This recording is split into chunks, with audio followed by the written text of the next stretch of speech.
பிரியமானவர்களே, இயேசுவின் நாமத்தில் உங்களை வாழ்த்துகிறேன். எப்படி இருக்கிறீங்க?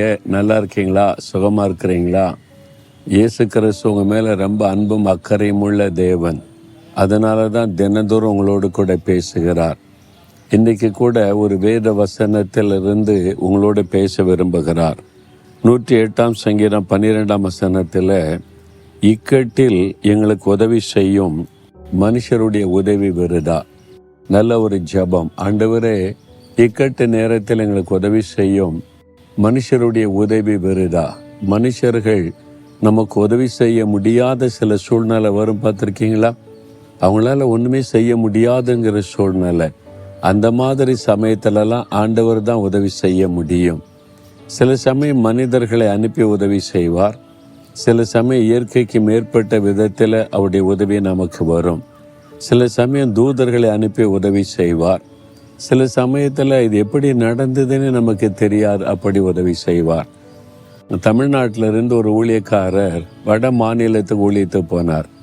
வடகிழக்கு மாநிலங்கள், அஸ்ஸாம் போன்ற மாநிலங்கள், அங்கே ஊழியத்துக்கு போனார். அங்குள்ள ஒரு கிராமப்புறத்தில் உள்ளவங்களுக்கு எப்படி இயேசுபதி சொல்லிக்கொண்டே அவர் போய்கொண்டே இருந்தபோது, ஒரு எல்லைக்குள்ளே அவர் கடந்து போன போது பர்மா நாட்டுக்குள்ளே இவர் அறியாமலேயே போய்விட்டார். அதான் பர்மா நாட்டினுடைய பார்டர்.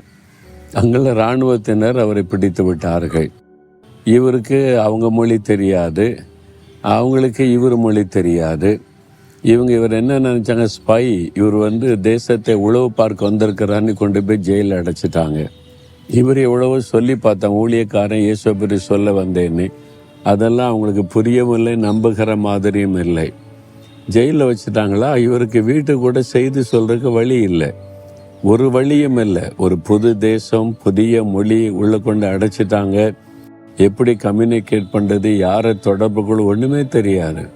இப்போ உதவிக்கு ஆண்டவரை மட்டும்தான் தேட முடியும்.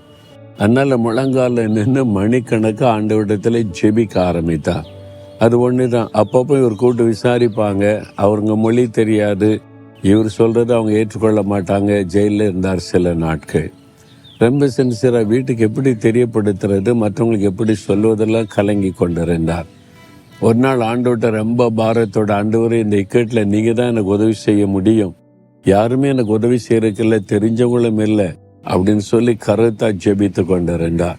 நல்ல பரிசுத்தாவில நிரம்பி அந்நிய பாஷையில ஜெபித்து கொண்டிருந்தார். வெகு நேரம் கழித்து ஜெபிச்சு முடிச்சு கண்ணை திறந்தா ஒரு கிராமத்தினுடைய வயல்வெளியில் இருக்கிறாரு. அப்படியே கண்ணை திறந்து பார்க்குறாரு. நான் எப்படி இங்கே வந்தேன்? ஜெயிலில் தானே இருந்தேன், இங்கே வந்தேன் அப்படின்னு சொல்லி. அங்கே பார்த்தா வயலில் கொஞ்சம் பேர் வேலை செய்து கொண்டு இருந்தாங்க.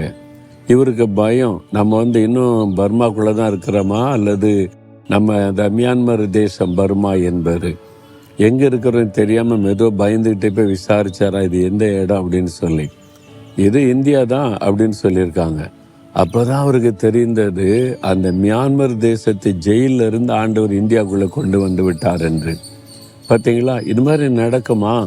பேதுருக்கு நடஞ்சல தேவதூதனை வச்சு ஆண்டவர் வெளியே கொண்டு வந்தார்ல, அதே மாதிரி தான் இன்றைக்கும் ஆண்டவர் அற்புதம் செய்கிறவர். இக்கட்டில் யாருமே உதவி செய்ய முடியாத சூழ்நிலையில் ஆண்டவர் இயற்கைக்கு மேற்பட்ட விதத்தில் உதவி செய்வார். விசுவாசிக்கிறீங்களா?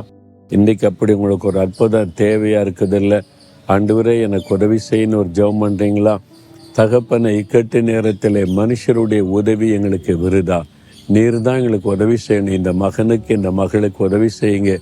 இன்றைக்கு ஒரு அற்புதம் செய்து அவளை மகிழ பண்ணுங்க. இயேசுவின் நாமத்தில் ஜெபிக்கிறேன் பிதாவே. ஆமேன், ஆமேன்.